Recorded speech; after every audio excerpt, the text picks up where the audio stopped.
Assalamualaikum warahmatullahi wabarakatuh. Bismillahirrahmanirrahim. Alhamdulillahirabbil alamin. Wabihi nasta'inu ala umuri dunya waddin.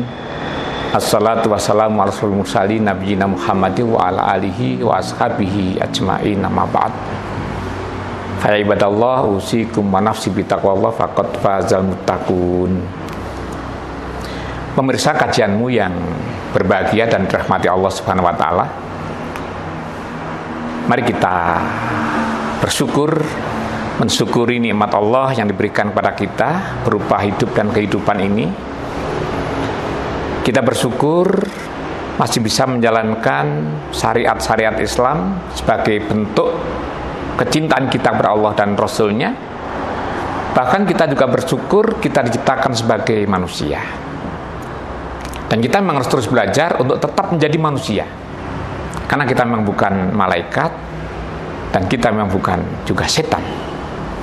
Kita manusia yang memiliki kewajiban, tugas, baik tugas keagamaan, beribadah kepada Allah, maupun tugas kita di antara sama manusia untuk saling berinteraksi, berkomunikasi, menuju kehidupan yang lebih baik di dunia ini, bahkan sampai kehidupan yang akan datang.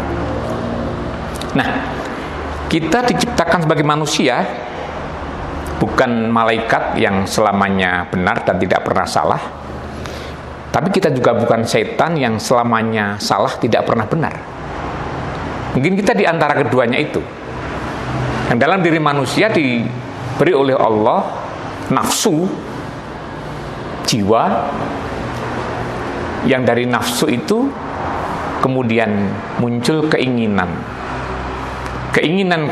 yang ingin dilakukan oleh manusia.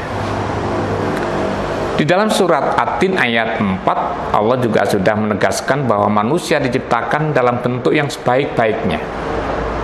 A'udzubillahi minasyaitonirrajim. Laqad khalaqnal insana fi ahsani taqwim. Tsumma radadnahu asfala safilin.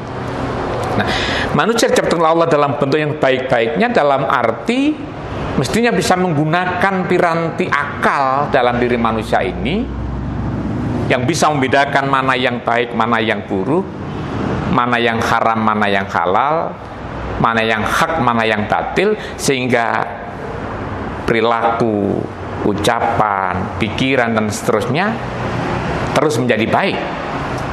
Tidak kemudian Allah akan mengembalikan sumaradadnahu asfala safilin, karena kita tidak bisa menggunakan kesempatan di dunia ini untuk berbuat baik, sehingga perilaku kita sama dengan perilaku setan itu. Sehingga kata Allah tadi, kita akan kembalikan ke derajat yang serendah-rendahnya, yaitu ditempatkan di neraka. Tentu bukan ini yang diharapkan. Maka karena di dalam diri kita ini ada nafsu, ada jiwa yang berupa keinginan untuk melakukan sesuatu, bahkan untuk menguasai sesuatu, kemudian Allah memberikan akal agar kita bisa membedakan mana yang baik dan mana yang buruk. Harapannya manusia akan terus berbuat baik, walaupun tidak mungkin seperti malaikat, tapi kita bisa meniru perilaku malaikat yang tidak pernah salah. Ini harapan. Tapi jangan kemudian walaupun kita tidak bisa meniru atau tidak bisa menyamai malaikat, kemudian kita membiarkan diri kita untuk terus berbuat maksiat, berbuat jahat, berbuat yang tidak baik, sehingga kita terjerumus seperti perilaku setan. Nah, kemudian kita lihat di dalam surat As-Sam ayat 7 dan 8, bahkan mungkin 7 sampai 10. Di situ Allah sudah memberikan peringatan sekaligus menjelaskan, wa nafsi wa ma sawwaha fa alhamaha fujuraha wa taqwaha qad aflaha man zakkaha wa qad khaba man dassaha. Jadi Allah menyempurnakan penciptaannya terhadap manusia itu, yang kemudian di dalamnya diberi nafsu, keinginan, sehingga ada potensi dalam diri manusia itu fa'alhamaha fujuraha wa taqwaha. Tuhan Allah mengilhamkan kepada manusia itu sehingga memiliki dua potensi yang sama kuat. Satu untuk berbuat fujur, berbuat yang jelek, berbuat yang jahat, berbuat maksiat. Kemudian satunya lagi menuju ketakwaan, berbuat yang baik, berbuat yang indah. Nah, maka qad aflaha man zakkaha, beruntung bagi siapa saja yang mensucikan jiwanya, dan mereka akan merugi. Wa qad khaba man dassaha, dia akan merugi kalau dia mau mengotorinya. Artinya membersihkan jiwa ini menggunakan jiwa yang baik untuk terus menjaga kebaikan itu, sehingga akan muncul akhlakul karimah, akhlak yang mahmudah, perilaku, percakapan yang baik, bahkan pikiran juga yang baik pula. Ini. Tetapi jika kemudian kita mengikuti hawa nafsu kita yang kadang-kadang terusik, kadang-kadang tergiur, terpesona oleh bujuk rayu setan, sehingga kita dianggap mengotori jiwa kita dengan kita berperilaku yang tidak baik, berperilaku maksiat, berperilaku buruk, maka akan muncul akhlak mazmumah, kebiasaan, perilaku, karakter manusia yang tidak baik. Maka kita terus harus belajar sebagai manusia agar kita menyadari betul siapa diri kita, apa tugas kita. Di dalam surat Al-Dzariyat Allah juga sudah menegaskan bahwa wa ma khalaqtul jinna wal insa illa liya'budun. Allah tidak menciptakan jin dan manusia kecuali untuk beribadah kepadanya, beribadah kepada Allah. Dan ini yang kemudian harus kita pahami, bahwa kita sebagai manusia tidak kemudian lepas dari Sang Pencipta.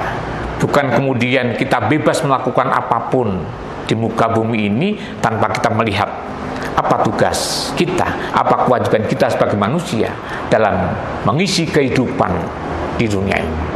Tentu kehidupan di dunia ini kita lakukan sebaik-baiknya sebagai bekal kehidupan di masa yang akan datang, yaitu kehidupan setelah kematian kita.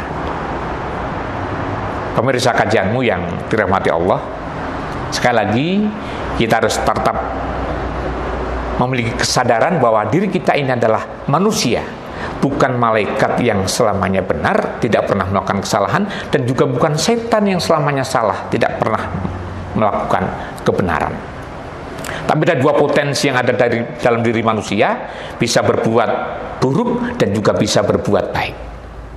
Maka mari kita gunakan akal yang Allah berikan kepada kita, yang Allah sematkan dalam diri manusia, yang bisa membedakan mana yang baik dan buruk, mana haram, mana halal, mana hak dan mana batil. Ini harus betul-betul kita gunakan, karena seakan sekarang ini di zaman yang semakin tidak menentu ini, katakan mungkin sudah menjadi ciri-ciri akhir zaman, sehingga kadang-kadang Allah sudah memberikan akal yang bagus, akal yang cerdas, tapi tidak menggunakan akal itu untuk kebaikan.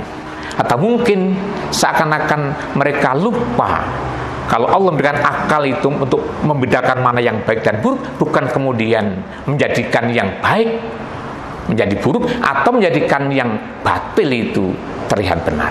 Tidak seperti itu. Maka marilah sekali lagi kita tetap menjadi manusia dengan semua kelebihan dan kelemahan kita. Pasti manusia itu punya kelebihan, tapi juga sekaligus punya kelemahan. Sesempurna-sempurnanya manusia pasti punya kelemahan, selemah-lemahnya manusia pasti punya kelebihan. Yang harus kita pahami, jangan sampai kelebihan kita menjadikan kita sombong, kita takabur, kita riya dengan kepandaian kita, dengan kemampuan fisik kita, dengan banyaknya harta benda kita.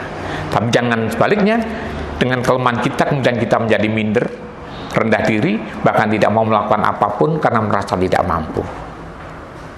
Akhirnya mari kita berdoa, kita mohon kepada Allah agar Allah senantiasa menunjukkan kepada kita jalan yang benar dan kita mampu melakukan, dan Allah menunjukkan yang salah itu salah dan kemudian kita mampu meninggalkannya. Semoga kita tetap menjadi hamba Allah, manusia yang benar dengan tetap menyembah, beribadah pada Allah, dan kita menjaga ukhuwah dengan sesama manusia. Kurang lebihnya mohon maaf. Saya akhiri bi'atifal hidayah. Nasrullah wa fatun qarib wa basyiril mu'minin. Wassalamualaikum warahmatullahi wabarakatuh.